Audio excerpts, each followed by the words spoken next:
No. Without being questioned, Tinubu is the worst, the most tribalized president we have ever had in Nigeria. He's too tribalistic.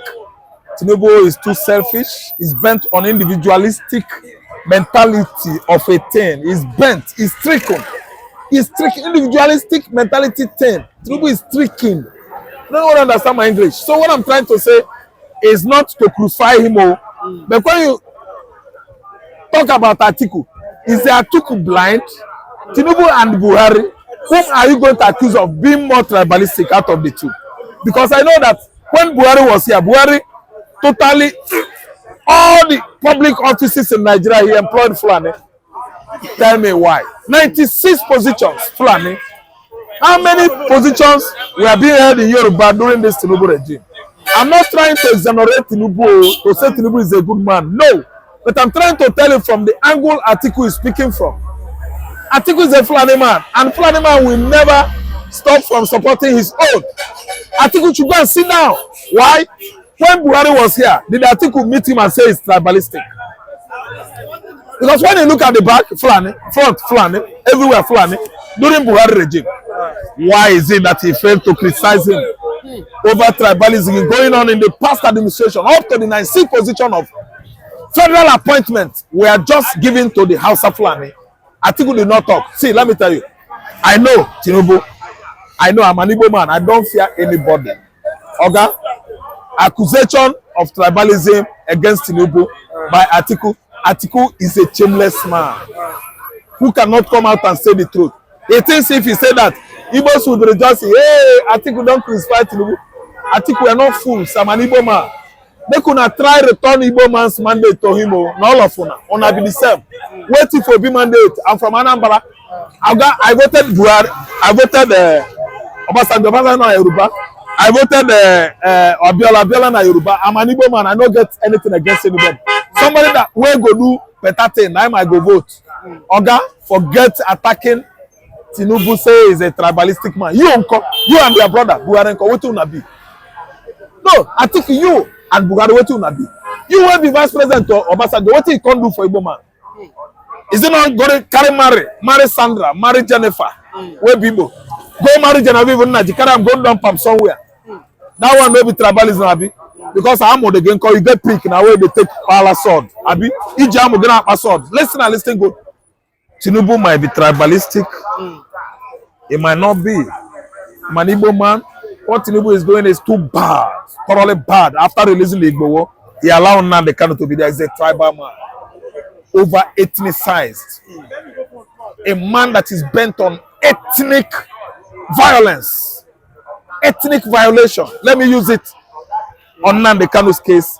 His approach to us or to Nnamdi Kanu's case, ethnic violation. You allowed Igbo to go. You hold somebody whose father has given you title. His father embraced you when he was king, when he was alive at Afiruku community in Abia State. Today that boy is dying and you are the one to help him. Oga Tinubu actually is a tribal man. But I don't want Atiku to take it up himself because Atiku is worse. Buhari is worse than Tinubu. I will never say currently that Tinubu regime is worse than Buhari alive. But some say Atiku regime is a continuum of Buhari's regime. Buhari's administration, a continuum. That's what Atiku said. So what we are saying, we don't want to crucify a bad man and allow a dangerous man alive. We are going to disalive all of them. That's why we are busy protesting and campaigning for a better system here, or else emancipation of Biafra. This place has failed to be better for me as an Igbo man. I'm looking towards bringing up of Republic of Biafra. See, whether Nigeria good or bad, whether Atiku can rule Nigeria or not, whether they will go and wake up Ojukwu and say Nigeria is good. Oga, I'm president. I'm agitating for Biafra to come. I'm tired of Nigeria. Nigeria has never done anything for me. No, nothing. Do you want to doubt it? Nothing. I've been paying tax. I've been paying this or that indirectly into the purse of the federal government. At least any call I make here, they have their own. I go to bank, VAT is there. I withdraw money, I pay VAT. So what is it that Nigeria has been doing to the members of the public? Nothing. Nigerian government is busy collecting, stealing from Nigerian citizens since inception of this country.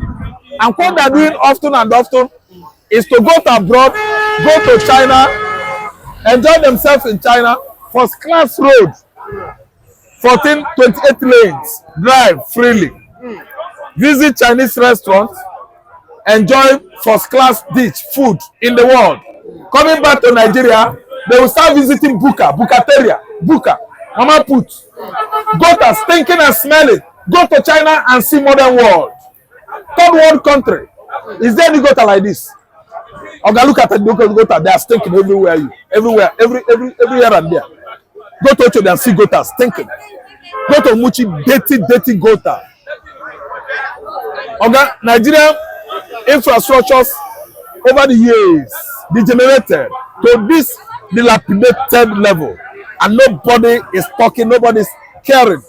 So we are a federal setup pretending as if we have gotten it right, while actually we are banana republic.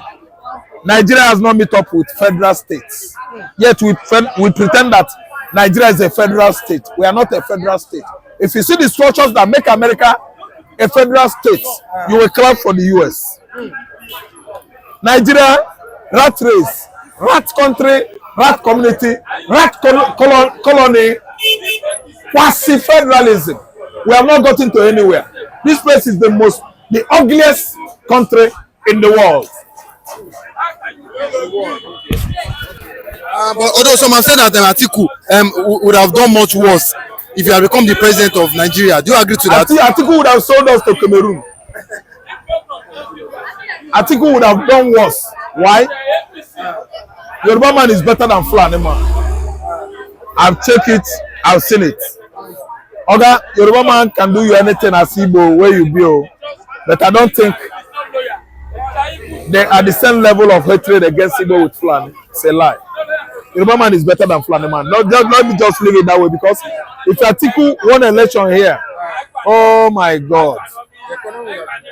Oga, if we do well economy wise, the Fulani from Mali will take over the whole Nigeria. These Fulani people, they are the most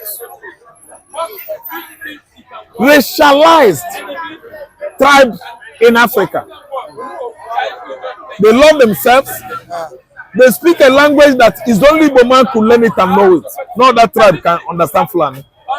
I have people in my village, they speak Fulani. They stayed in Kano with them. Hausa man never understand Fulani. Or there's somebody from my community, Anambra where I come from, understand Fulani, speak more than Fulani man. Because they are too secretive, too segregative, too divisive, too ethnicized. These Fulani people. Oga, Atiku, Tinubu, Buhari, if you give me, I would have loved Buhari to Atiku, somebody from Tinubu, somebody from southern Nigeria. Because Fulani, they are too wicked. Do you know how many Benue indigenous? Do you know how many Obas? Do you know how many Reverend Fathers in Igbo land, Christians, lost their lives from 2015 to date? Courtesy Fulani regime. Buhari is the one that introduced Taliban, ISWAP, Boko Haram into our system, suicide bombers. Oga, I prefer Tinubu to Buhari and Atiku. Our own freedom is taken. Our future is in our hand, and what we are doing today is to make sure we protect the life of our women and children. So my fellow Biafrans, in the coming weeks, I want everybody to pay attention to the updates that will be coming from our handles. The delegitimization of Nigeria within our land is taken to the next level. And there's going to be enforcement. And remember, if we do not destroy Nigeria today, Nigeria will destroy us. If we do not end the terrorist state of Nigeria, the terrorist state of Nigeria will end us. We cannot see and sit and watch a state that kills its own citizens, that have no regard to human dignity and have no regard to women and children. That kind of state is not a state anybody can support. We've seen the massacre of Biafrans, massacre of Christians, massacre of many indigenous nationalities in other parts of Nigeria. They are as human as us. They have nobody to speak for them. They have no government in exile like you do. They have no Mazi Nnamdi Kanu like you do. They have no Simon Ekpa like you do. They have no cabinet members in the government in exile. They have no de facto government in the homeland. Nobody speaks for them. Nobody fights for them. They have no liberation army. They have no resistance fighters. They have nobody to defend them. And these people are getting killed every day. We need to make Nigeria very, very uncomfortable. And believe me, the more Biafra fight Nigeria, the more we save lives in other parts of the country. Especially the life of those Christians who have nobody to speak for them. We are going to draw these people to our land and neutralize them. Like Mazi Nnamdi Kanu said, that's exactly what we're going to do. So I want every Biafran to understand that during this 1 month lockdown of the Nigeria terrorist state institution in Biafra land, our businesses will be flourishing. People will go to work. Those that are Biafrans, if you are a business person in Biafra land, you will go to your shop, go to your market, nobody will disturb you. We will make sure that your market will be protected. We'll make sure that nobody will attack you in the market. We'll make sure that when the terrorist army and police come, we will be in the street. The first time the Biafra forces will be on the street. This is going to be this 1 month that is coming. But I think this, I would rather say, I once mentioned it. There was a time I told Nigerians that if you want us to release Nnamdi Kanu, I told the Igbos, I have an idea. Let all the Igbos do what I call national strike for 3 weeks. National strike. Wherever you are, Igbo man, Sokoto, Kaduna, Kanu, Abuja, anywhere, don't go to shop for 3 weeks.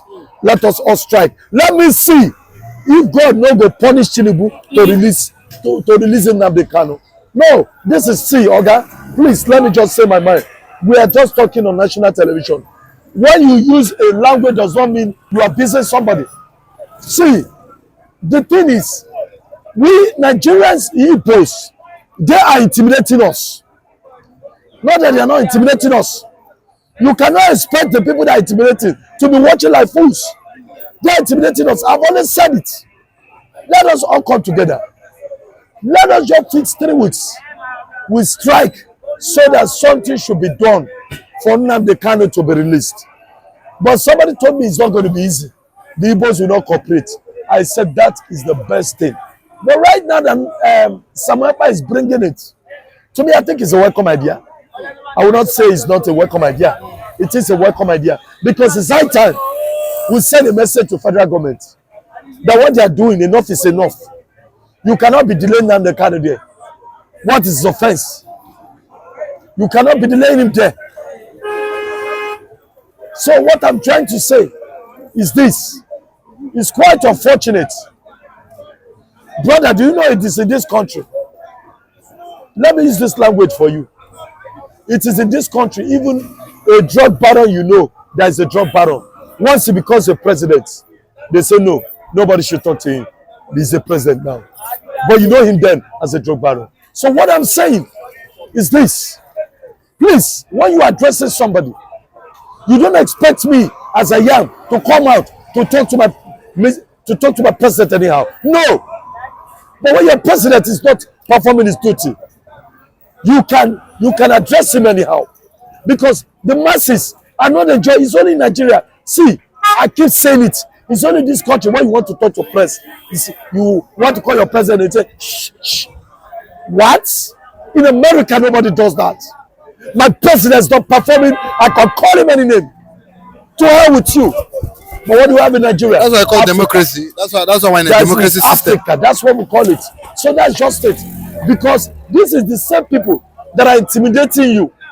Now you want to, the only voice you have, which is your mouth, you know what to say something. Somebody calls it, shh. Hey, it is only in Africa that has happened. It's only in Nigeria that happens. Because I remember vividly, the last election, the one that pulled off, what's it called, this president of America, that put him off before this president one came in. People were addressing their Mr. President anyhow. Yes, they were dressing him anyhow in America. But unfortunately now, the same person that they are dressed anyhow is still going to become the president of America now. That's life for you. So what I'm trying to say is that if you're not performing, I'm not telling you, I'm telling you what I can do to my father. If my father is a dubious man, I will stand to him, tell him to his face, okay, change your ways. For the fact you brought me to this world does not mean I cannot talk to you as a son. I will talk to him like a father. But Nigeria is where we accept anything. You don't dare not talk to your father anyhow. Says who? When your father is bad. When your father is very, very bad. So what I'm trying to say, please, I just want Nigerians to hear this. That this thing is a welcome idea. That's if the Igbos will all come together and accept it. I think it's a welcome idea. Let us all go out, show to the government, we are hungry, you cannot keep delaying our son there, no matter anything. In fact, he has overstayed there. I used to say something, and I swear to God I will say it to Nigerians, let them hear. If I have a backup, if I have a financial backup, I swear Nnamdi Kanu will be released. I am saying it. If I have a financial backup, from nowhere, they back me for financially. For me to release Nnamdi Kanu, blood for blood, teeth for teeth. That is it. Nnamdi Kanu will be released. But anyway, this is Nigeria. So what can we say? So do you think that with this now the pressure, the government will be forced, to do the needful, because they know that if the government agency in the southeast are locked, you know that they will lose a lot of money, for that 1 month. Do you think that, after this 1 month lockdown, do you think the government will be forced to act, or before the 1 month lockdown starts, do you think the government will be forced to act up and accept the three demands that ECPA has put out? Okay, let me tell you something. The government is too rich. They cannot be stealing one side money. When they are losing money from one side, does it affect them? We are too rich in this country. I keep saying it. As long as anything is coming from Igbo land, the government don't mind. So look at just what happened of recent, the protest that just happened, where the Hausas were showing Russian flag. I wish it happened in the east. You will see how they will carry it. Because it happened in the north. They said they arrested the tailor. Have you ever seen any person detain an Hausa man in prison? They said they arrested the tailor. If you arrested him, you release him. But if it's an Igbo man, they will cage him to die. So what am I trying to say? Anything in Igbo land, anything that concerns the Igbos, the government take it too hard. But I keep blaming the Igbos. Brother, I keep blaming them. We know our enemies, the government. Why participate in politics in the first place? That's why I blame the Igbos that participate in politics in the first place. Even not for their selfish demands. I don't expect them to participate. Because these people, both Yorubas and Hausas, were their enemies. There is no friend amongst them. We are chronic enemies to the Yorubas. We are chronic enemies to the Hausas. Igbos stand alone. Even chronic enemies to the Benis and to the Port Harcourt people. Igbos stand alone. Then why should we now be dining with our enemies? That's why I say most of the majority of the problems of the Igbos, I used to say, God bless me financially. I'm going to do something. Once I become a big boy, the only person that will benefit from my project is an Igbo man. I don't have anything with another tribe. So fuck you. I don't want to see you near me. I don't want to hear the language Nigeria. I don't want to hear it. And that's me for you. I don't want to hear the mention of Nigeria. I don't want to hear it. The only person I know is my brother, which is the Igbo person. And that's all. What do I need to do with a Yoruba person? What do I need to do with an Hausa person? Are they my blood? Let me tell you what affected me when I was in Togo. When I was playing football, they wanted to take us to France. A man that is so close to us, Tommy T, that used to translate English to us. very close. He was the same man that killed us. When we wanted to travel, you know what he told them? They picked us as a players, me and one Nigeria boy, as a player that will go to France. He told them, he said, if these boys come back from France, who are they going to play for? They are going to play for Nigeria. They are not going to play for Togo. That was how we were screened out.